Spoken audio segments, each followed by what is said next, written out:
The alien marketplace was alive with noise and color, a hive of voices echoing beneath a high-ceiling carved from black stone. Bright torches and glowing crystal lamps lit the vast chamber, their light reflecting off banners written in alien languages. The air was thick with the smell of smoke, oil, and strange spices. Merchants barked prices. Chains clinked as guards dragged captives toward the stage in the middle of the hall. Some of the prisoners were broken and weak, their eyes dull. Others trembled as they looked out into the crowd, waiting to see who would own them next. The buyers filled the hall like a sea of faces. Many were aliens from far-off worlds, tall, scale reptilians with glimmering eyes, insectoid beings with clicking mandibles, and silver-skinned nobles dressed in shimmering fabrics. They raised clawed hands or jeweled fingers when the auctioneer called for bids. Their voices mixed in a storm of hunger and greed. And in the middle of it all stood a single Earthling. Marcus Hale kept his hood low, shadowing his face. He moved like a man who did not belong, but who had learned how to hide it well. His eyes never stayed still. He watched the guards, the exits, the buyers who seemed most dangerous. He had been to many markets like this across the stars, but this one felt different. He was not here to buy jewels or servants. He wasn't here for trade or profit. Something inside him, something he could not name, told him to wait, to watch, to be ready. The auctioneer, a tall alien with her arms and a booming voice, slammed his staff against the stage. The sound echoed like thunder, silencing the crowd. Lot 47, the auctioneer bellowed. The last of the Trevel Amazons. A hush spread through the hall. 2 guards stepped into the shadows and dragged someone forward. Chains rattled. Boots scraped against the stone floor. The prisoner stepped into the torchlight, and the crowd gasped. She was tall, taller than most men in the room, with long black hair spilling over her shoulders and a wild mane. Her skin was bronze, shining under the firelight, marked with faint scars that spoke of battles fought and survived. Across her chest and arms clung broken pieces of ornate armor, dented but still proud, as if even shattered it carried honor. Her wrists glowed with blue energy cuffs, binding her hands together. But she did not slump. She did not lower her head. She stood straight, shoulders squared, her jaw set like stone, and her eyes, deep violet and burning with defiance, scanned the hall. Even chained, she looked more like a queen than a captive. The auctioneer's grin widened. A rare prize, my lords and masters. A warrior of the Trevel. Strong, trained, undefeated in battle until her betrayal. Who will begin the bidding? Hands shot into the air. 200 credits. 300. 5. Voices climbed over each other, loud and eager. Some buyers laughed, others sneered. A few looked at her with hunger in their eyes, not respect. The numbers climbed higher, faster. The Amazon woman stood silent. She did not plead, did not speak. Her eyes swept over the crowd, cold and sharp as blades. She looked at each bidder with hatred, as if memorizing their faces. From his corner, Marcus's breath caught. He had seen slaves before. Too many, in too many markets. But this one was different. Not just her beauty, though it was striking. Not just her strength, though it was clear. There was something in her eyes, something he had never seen in another captive. Fire that chains could not kill. And in that instant, Marcus knew, if he walked away tonight, the image of her standing on that stage would haunt him forever. 700, shouted a scaled alien with golden eyes. 900, barked another, a hulking brute with tusks. Marcus's hands clenched at his sides. He had only one chance. His savings were small compared to these merchants. But if he didn't try, he would regret it until the day he died. 1,000. Marcus's voice rang out, sharp and human against the alien crowd. The market went silent, heads turned, eyes fixed on him. A human? Bidding this high? Some laughed openly. Others muttered in disgust. The auctioneer blinked, then his grin returned, wider than before. 1,000 from the Earthling. Do I hear more? Silence. The other bidders shifted, whispered, but none raised the price higher. The reptilian sneered and crossed his arms. The tusked brute spat on the floor. To them, this was no longer worth it. The auctioneer slammed his staff down. "Sold to the Earthling." Marcus exhaled, the sound shaky in his throat. He had done it. The guard shoved the Amazon from the stage and dragged her toward him. She stumbled once, but quickly found her balance. When she reached Marcus, she straightened her full height. She stood over him, taller, her eyes burning into his. For a heartbeat, the noise of the market seemed to fade away. Her voice, low and sharp, broke the silence. "You bought me?" Marcus nodded slowly. "Yes." "Why?" Her tone was not soft. It was a demand, like a challenge in battle. Marcus hesitated, then spoke the truth. "Because I couldn't let them have you." The Amazon studied him for a long moment. Then, to his surprise, she laughed, short and bitter. Not with joy, but with disbelief.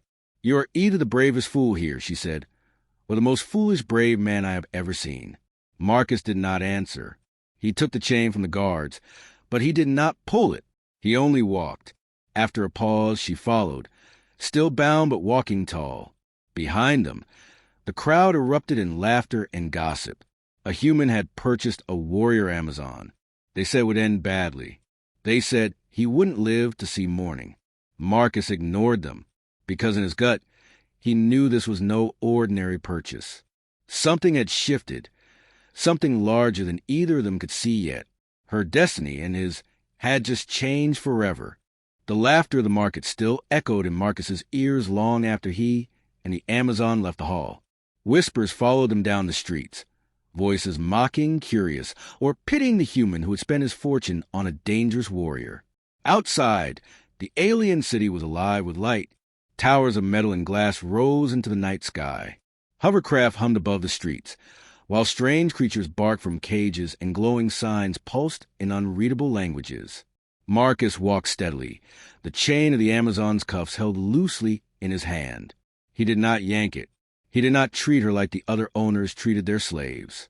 Still, she walked behind him with her back straight, her violet eyes scanning every shadow. At last, when the noise of the market had faded, she spoke. "You should have left me there." Her voice was cold, but not weak. Marcus glanced at her. "Why?" "Because you won't live long," she said simply. "I am Trevel. My people do not bow. If you think I will obey you, you are a fool." Marcus stopped in the middle of the empty street. He turned, meeting her glare. "I didn't buy you to obey me." Her brow furrowed. "Then why?" He hesitated. Words seemed too small for the feeling that had driven him to raise his bid. He tried anyway. "Because when I saw you standing there, I knew I couldn't let them take you. Not like that." The Amazon's lips curled into something between a sneer and a smile. "You pity me?" "No," Marcus said firmly. "I respect you." That answer made her pause. For a moment her fire dimmed, replaced by confusion. But she quickly looked away, hiding it. They continued walking. Hours later, Marcus led her to the edge of the city, where his ship waited in a docking bay.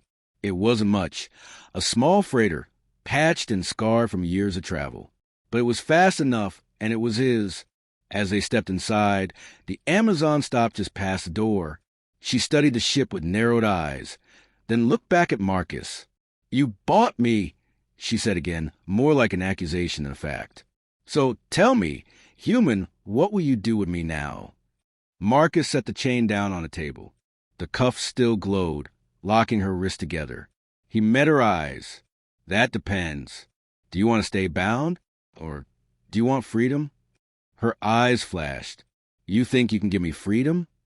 "I can give you a choice," Marcus said quietly. Silence stretched between them. Finally, Marcus moved to a console, tapped a command, and the cuffs clicked open. The glow faded, and the restraints fell away from her wrists. The Amazon rubbed the red marks left on her skin. She stared at Marcus with disbelief. "You release me?" "Just like that." Marcus nodded once. "Yes."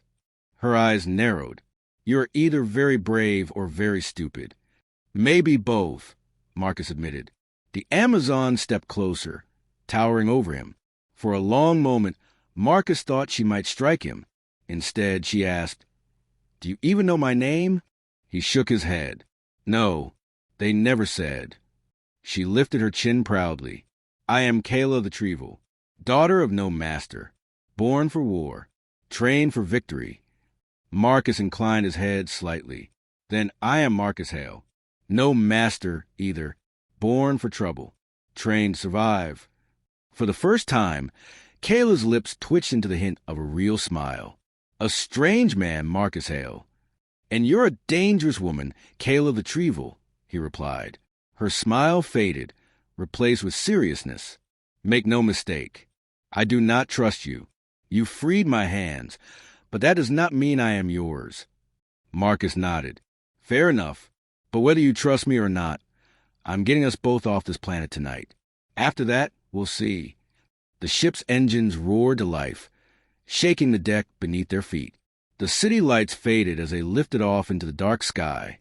Kayla stood near the window, arms crossed, watching the world below shrink into distance. For the first time since her capture, her heart stirred with something unfamiliar. Not freedom, not yet, but the spark of it. She glanced at Marcus, who was focused on the controls, his face calm, determined.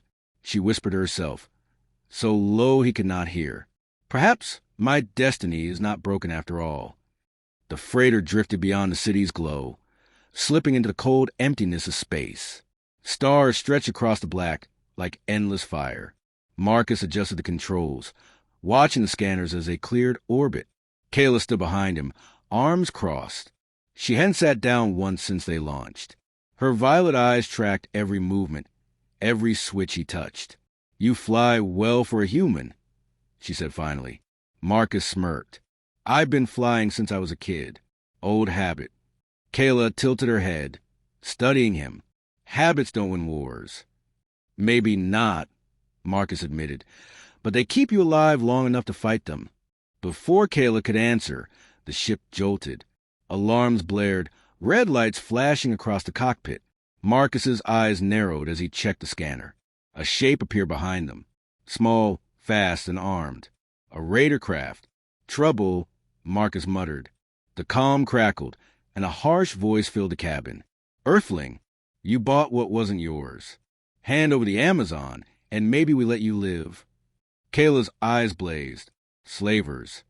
Marcus gritted his teeth. Figures they'd come after us this soon. The raider's ship opened fire. Blue plasma bolts streaked past the freighter, shaking the hull. Marcus gripped the controls, rolling the ship hard to the side. Kayla stumbled but caught herself on the seat. Do you have weapons? She demanded. Light cannons, Marcus said, jerking the ship into another dive. Not built for war. Then fight like one anyway. Kayla snapped. The raiders fired again, a shot clipping their wing. Sparks rained across the console. Marcus swore under his breath. Hold steady. Kayla barked. Marcus glanced at her. What do you mean, hold steady? They're trying to kill us. Her eyes burned with command. Trust me? Marcus hesitated, then leveled the ship. The raider came in close, locking weapons. Kayla moved like lightning. She tore a panel from the wall, yanked free a heavy metal rod, and slammed her fist against a release switch. The cargo ramp hissed open, wind howling through the ship as vacuum shields flickered. What are you doing? Marcus shouted. Kayla didn't answer. She leapt into the ramp doorway, metal rod in her hands, her hair whipping around her face. The raider swooped alongside, close enough that Marcus could see the pilot's grinning face. Kayla let out a roar that shook the ship and hurled the rod with inhuman strength. It slammed into the raider's cockpit with a crack of shattering glass. The ship veered violently, fire bursting from its side.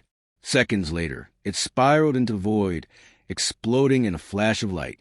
Marcus stared, mouth open. You threw a steel beam into a starship. Kayla stepped back inside, hitting the panel to close the ramp. Her breathing was steady, calm, as if she had just finished a warm-up exercise.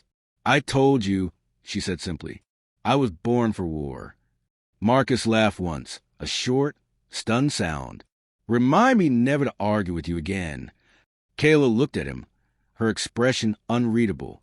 Then, slowly, the corner of her mouth twitched, the faintest ghost of a smile. But it vanished quickly. She crossed her arms again. Do not think this means I owe you. I fight because I choose to, not because you command me. Marcus nodded, his grin fading into seriousness. I wouldn't ask you to fight for me, but if we're going to survive out here, we'd better fight together. Kayla studied him for a long moment.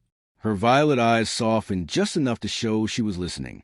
Together, she repeated quietly, as if testing the word. Marcus turned back to the controls. Good, because I have a feeling that was just the first of many. Hours later, when the ship was quiet, Kayla sat alone near the viewport.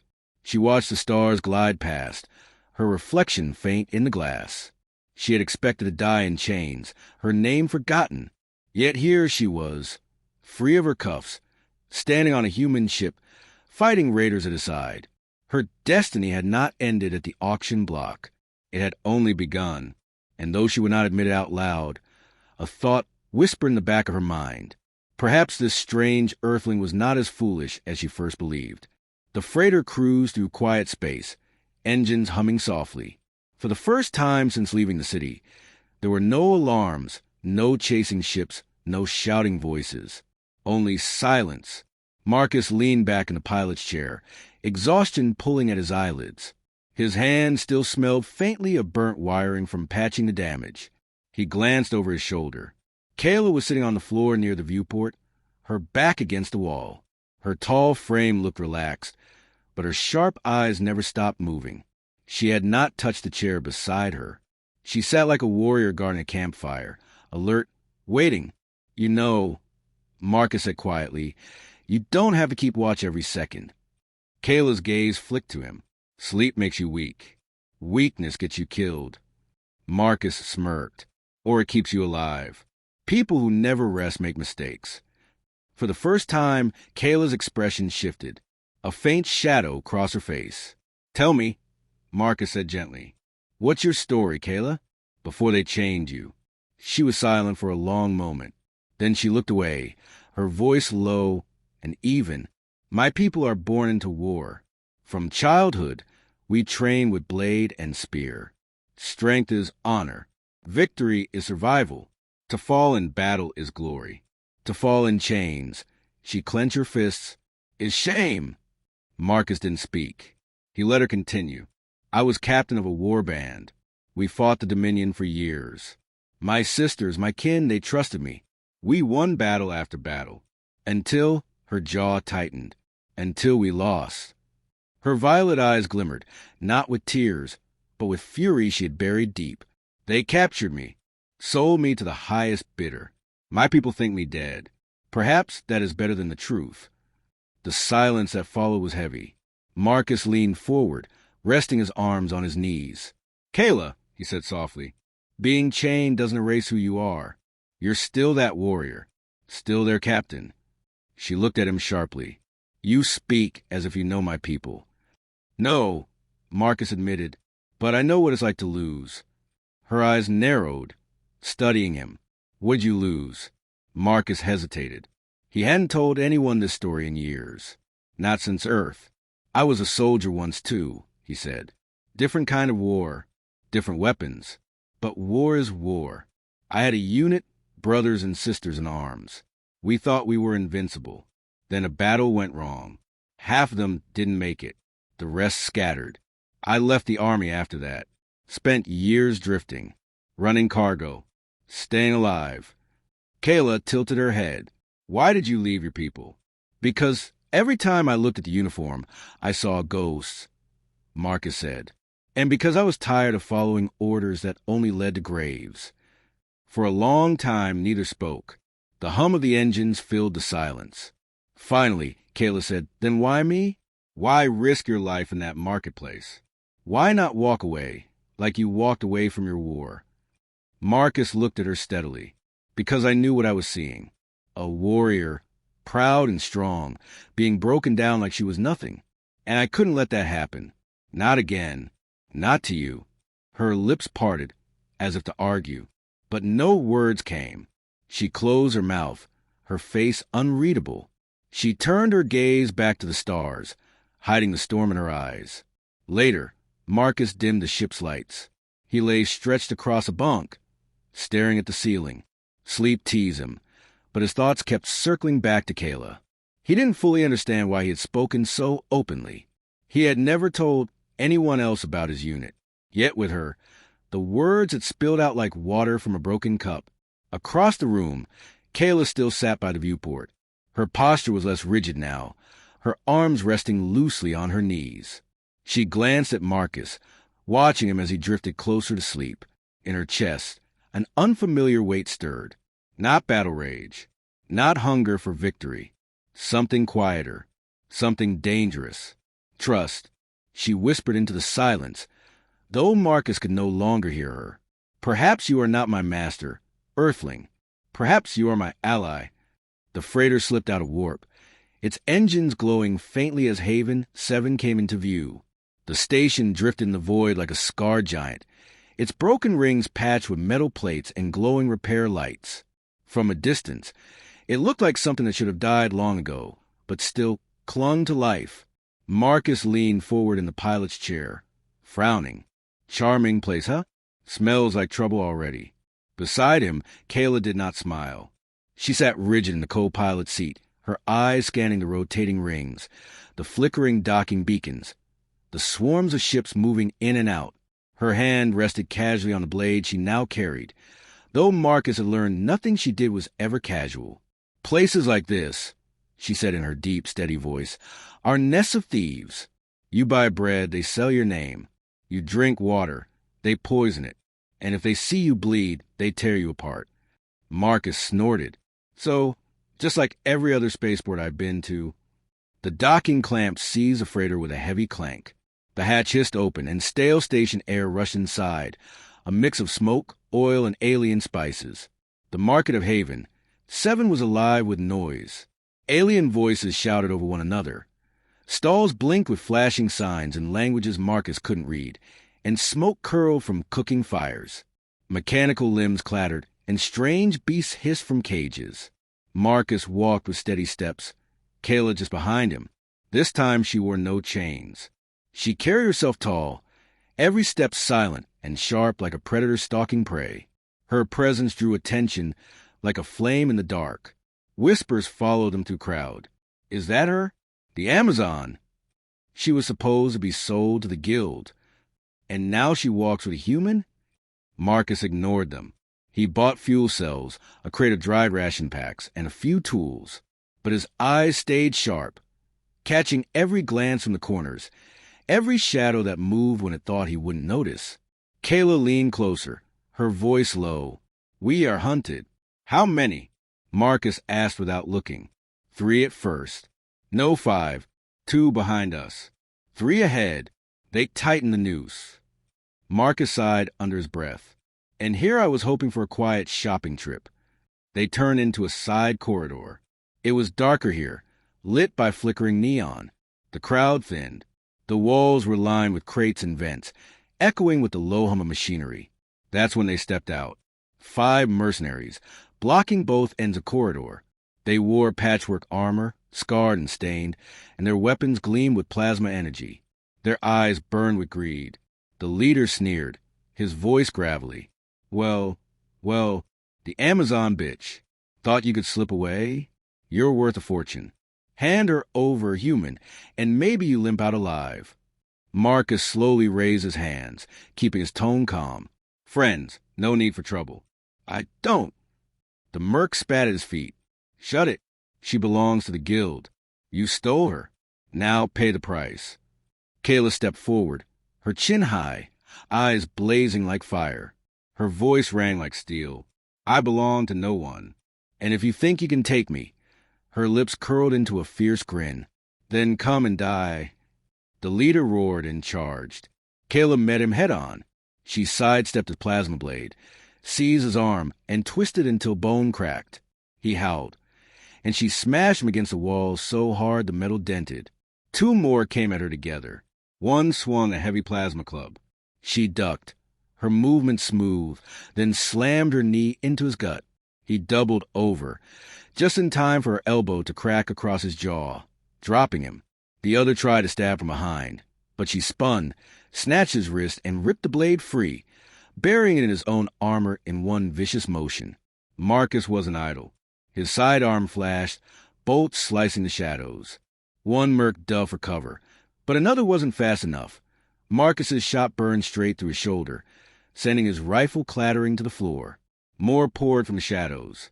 Marcus dove behind a crate, reloaded, and popped up to fire again. Sparks rained down as plasma bolts struck metal inches from his head. "Kayla! Left side!" he shouted. She whirled just in time. A brute twice Marcus's size barreled forward, fists like sledgehammers. He swung. She caught his wrist, muscle straining, then roared as she drove her forehead into his nose. The crack echoed down the corridor. He stumbled, stunned. She followed with a savage kick to his knee, then slammed him down with a final, bone-crushing elbow. The corridor fell silent. The mercenaries groaned where they lay, weapons scattered. Kayla stood among them, chest heaving, blade dripping with dark alien blood. Marcus rose from cover, his pistol still smoking. He gave a crooked grin. "Remind me never to get on your bad side." Kayla flicked the blood from her blade and straightened. "I warned them." They did not listen. Her eyes met his. For a heartbeat, there was no fire, no suspicion, only recognition. "You fought well, Marcus Hale," she said quietly. "Not like my people, but with enough fire to survive. You are not weak." Marcus nodded, serious now. "Neither of us would have made it alone. Looks like we're stuck fighting together." Kayla tilted her head. Then, for the first time, she gave a real nod. Together, then, for now. Back aboard the freighter, Marcus sealed the hatch tight. As the ship pulled away from Haven 7, he glanced at Kayla. "You know," he said, "we're probably on half the bounty list in this sector now." Kayla sat in the co-pilot's chair, wiping her blade clean. Her voice was calm, but her eyes gleamed with something new. "Good. Let them come." Marcus smiled faintly, shaking his head. But deep inside, he felt the shift again. This wasn't just survival anymore. This was the beginning of something larger, something neither of them had chosen. But both of them were bound to face. The freighter drifted in the darkness between stars, its engines whispering low. Marcus sat at the cockpit console, tapping through reports on a cracked data screen. He had pulled what little information he could from Haven 7 before their escape. Kayla stood near him, arms crossed. She hadn't spoken much since the fight, but her eyes, sharp and restless, stayed locked on the scrolling data. Finally she asked, "What are you searching for?" "Patterns," Marcus muttered. Those mercs weren't freelancers. Too organized. Too quick. Someone paid them to be waiting for us. Kayla's eyes narrowed. "The guild." Marcus shook his head. "Bigger. Look here." He tapped the screen. A symbol flashed, a jagged circle with 3 spears crossing through it. Kayla stiffened. "The Dominion." Marcus glanced at her. "You recognize it?" Her voice dropped, filled with loathing. "They are not raiders or slavers. They are conquerors. When they want something, they send armies. When they want it hidden, they send knives in the dark." "And they wanted you," Marcus said quietly. Kayla turned away, her jaw tight. "If the Dominion took interest in me, then it was no accident I was captured. Someone betrayed my warband. They wanted me broken, chained, and silenced." Marcus frowned. "Why you specifically? You said you were a captain, but they don't move fleets for captains." Kayla was silent for a long time. Then slowly she spoke. "My people fight the Dominion at the edge of the stars. We bleed them. We hold their armies at bay. But there is something else, something they fear. My mother is not only a leader. She is high matriarch of the Trevel. And I," she lifted her chin, voice low but steady, "I am her daughter." Marcus blinked. "So, you're basically a princess." Kayla's eyes flared. "Not princess. Warrior. My bloodline is not for ceremony. It is for battle. If the Dominion breaks me, it breaks the spirit of my people. That is why they came for me." Marcus leaned back, letting out a slow breath. "Well, that explains why mercenaries keep trying to cash in. They're not just hunting a soldier. They're hunting the future of a nation." Kayla's gaze turned to the viewport, where the stars stretched endlessly. "My people must believe me dead. If they learn I was sold like cattle, it will shatter them. If they learn I escaped, the Dominion will stop at nothing to drag me back. Marcus studied her profile, the hard line of her jaw, the fire in her eyes. She looked unbreakable, but beneath that strength he saw the weight she carried. Then we don't let them, he said simply. She turned to him, searching his face. You speak as if it is simple. It's not, Marcus admitted, but I've already thrown away my peace when I bought you. If the Dominion want to fight, then they'll have to go through both of us. Kayla stared at him. For a moment, her warrior mask slipped, and something softer flickered in her violet eyes. Respect, maybe even trust. You are a strange human, Marcus Hale, she said. He smiled faintly. I get that a lot. Later, Marcus set the ship on autopilot and stretched out in the small galley, nursing a cup of bitter-scent coffee. Kayla entered silently. Sitting across from him, she laid her blade on the table between them, its edge gleaming in the dim light. Among my people, she said, to share steel is to share trust. I place this before you as proof. If you betray me, strike. If you do not, then fight with me until the end. Marcus looked at the blade, then at her. Slowly, he reached out and touched the hilt. He didn't lift it, only rested his hand on it. I'm with you, he said. Kayla inclined her head. Then perhaps my destiny has not been stolen. Perhaps it waits ahead. The ship's scanner beeped suddenly, breaking the quiet. Marcus hurried back to the cockpit. A massive energy signature pulsed on the screen, far too close. He swore under his breath. They've found us. Kayla joined him, her hand already on her blade. Dominion, the scanner clarified. A warship, sleek and deadly, sliding from the void like a predator. Its hull bore the jagged circle with 3 spears. Kayla's eyes burned. It seems our choice has been made for us. Marcus gripped the controls. Then let's show them they made a mistake. The Dominion warship loomed in the black like a predator, its hull bristling with cannons. Compared to Marcus's patch freighter, it was a giant, sleek, and merciless. Marcus gripped the controls, jaw tight. We can't outrun that thing. Kayla stood at his side, eyes fixed on the warship. Her hand rested on her blade, though steel would do little against a ship like that. Still, she looked unshaken. Then we do not run, she said. We strike. Marcus raised an eyebrow. In case you haven't noticed, Kayla, we're not exactly carrying an arsenal. Her gaze cut to him, sharp and fierce. Every weapon is a tool. Every battle has a weakness. Find it, Marcus Hale. That is what you do. Marcus exhaled slowly. She was right. He had survived war before not by strength, but by finding cracks where no one else looked. The warship hailed them. The comm hissed, and a cold voice filled the cabin. Earthling vessel. You shelter stolen property of the Dominion. Surrender the Amazon. Do this, and your death will be swift. Resist, and you will suffer. Kayla's violet eyes burned with fury. I am no one's property. Marcus killed the comm and muttered, Guess we're resisting. The warship opened fire. Blue plasma bolts lit the darkness, tearing past the freighter. Marcus yanked the controls, rolling hard. The freighter shook, alarms blaring. Panels sparked. Kayla braced herself against the console, her voice calm even in the chaos. Show me your skill, Earthling. Marcus's mind raced. They couldn't win in a straight fight, but the Dominion wanted Kayla alive.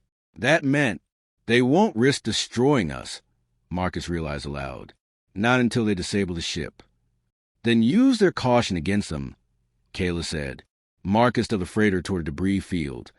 The shattered remains of old ships drifting like bones in space. The Dominion warship followed, plasma blasts ripping apart the wreckage. The freighter weaved between twisted hulls and broken towers. Marcus pushed the engines until they screamed, sliding through gaps barely wider than the ship itself. The warship pursued, larger and less agile, but relentless. Kayla's eyes widened as Marcus banked hard, scraping past the carcass of a battleship. You fly like a madman. Better than dying, Marcus shot back. The freighter jolted as a blast clipped the wing. Warning lights screamed. Smoke filled the cockpit. Marcus coughed. Fighting controls. We can't keep this up. Kayla's voice cut through chaos. Then turn their strength against them. Marcus blinked. Then his eyes snapped to the scanner. A massive shard of ruined cruiser floated ahead, its core reactor still faintly glowing with unstable energy. Marcus grinned. Kayla, you're brilliant. He angled the freighter straight toward the glowing wreck. The Dominion warship closed in, certain of victory. At the last second, Marcus dove under the cruiser's husk. Skimming low, he fired the freighter's weak cannons at the reactor core, sparks flaring. The Dominion ship, too large to dodge, slammed its own firepower into the exposed core. The wreckage erupted. A blinding explosion ripped across the void, tearing through the Dominion warship. Fire swallowed half its hull.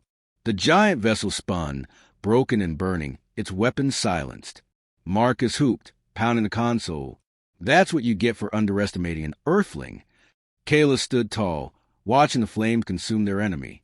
Her face was fierce, proud. Yet her voice was steady, filled with something deeper than victory. This was not just survival, she said. This was defiance. A message. The Dominion will know I live. Marcus leaned back, exhausted but grinning. And they'll know you're not alone. Kayla turned to him. Her violet eyes softened, the fire within them no longer only rage. You freed me from chains, she said. But more than that, you reminded me of who I am. Not broken, not defeated. My destiny still burns. Marcus met her gaze. Then let's face it together. Whatever comes. For a long moment, silence hung between them. The silence after battle, the silence before something new. Then Kayla inclined her head in solemn agreement.